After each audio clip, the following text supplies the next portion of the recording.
Gusto nyo ba ng ganitong content mga idol? Tutorial natin yan para sa CapCut.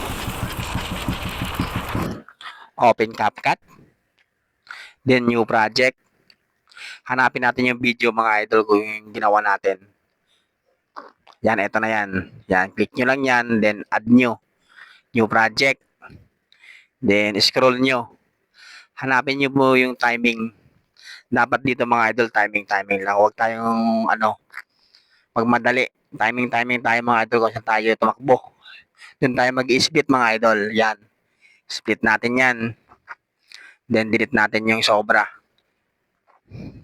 Ito na siya mga idol, oh. Yan. Hanapin natin kung saan tayo tumigil mga idol. Yung palabas na tayo, doon tayo mag-split. Click natin, then split tayo mga idol. Yan, hanapin natin yung video. Then yung video na yan mga idol, yung playing class na yan, sa YouTube natin hanapin yan. Yan. Then transform, precise. Then click nyo lang yung video. Dapat dun lang po sa kulay green. I-kulay green nyo lang po yun. Then, yan, adjust lang. Dapat taga dito idol, may nininan lang, hindi nagmamadali. Yan. Ito na siya mga idol, oh. Yan, after nyan mga idol, click nyo yung ano, tapos punta tayo sa remove BG, chroma key. Then yung chroma key, yung bilog, i-adjust nyo lang. Yan, check nyo. Then, hanapin yung ano kung maganda na. Pero pag ganyang may kulay green pa mga idol, madali natin tanggalin yan. Yan, punta tayo sa adjust. Hanapin natin si HSL. Yan. Yan, yung kulay green na yan. Then, yan, adjust mo lang siya si negative 100. Sana nasusundan nyo ako mga idol. Mabagal lang po to mga idol. Taka napakadali lang. Ayan na mga idol, oh. Napakaganda na. Wala na sa kulay green. Yan. Adjust nyo lang po. Timing lang po. Huwag po tayo magmadali. Mahirap po pag nagmamadali. Baka po matusok tayo at madapa. Ayan mga idol, isum-sum nyo lang. Laro-laruin nyo lang po yung ano natin. Yung overlay yan. Dapat dito idol ay mahinginan lang.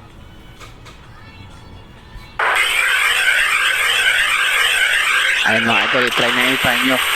Katulad ko, oh. Nagtry kung saan yung mas maganda.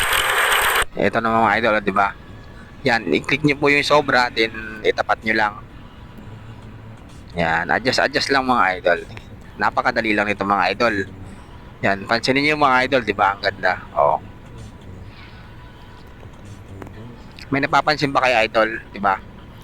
Nasa ilalim tayo ng aeroplano. Then duplicate natin 'yun para mas magandang tingnan. Then overlay ulit natin. Then sa pangatlo tayo ibaba, scroll natin 'yan sa tapat 'yan. Para mas magandang tingnan pag pag-set ng aeroplano. Nakaano tayo. Yan. Ito yung mga idol, oh. Yan, click nyo yan. Then, hanapin natin yung ano, auto removal. Ayun mga idol, hintayin po natin yan. Mga idol, yung pag nagkulay green po yan, yan, naka-auto removal na po siya. At, yan, okay na po. At sa hindi mga naka-auto removal po, may abso ko dyan, may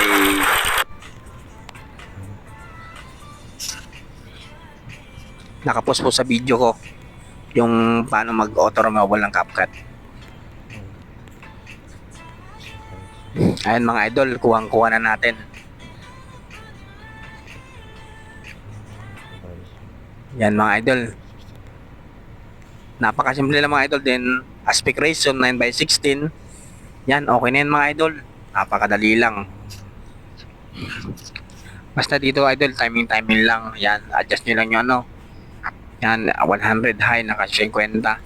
Then, export na tayo mga idol. Dapat dito idol, lagay mahinihinan lang. Ako din isang baguhan, kaya medyo naano pa ako. No, no, no.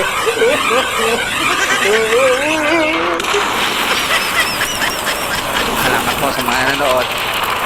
Please follow and share naman po mga idol. Thank you.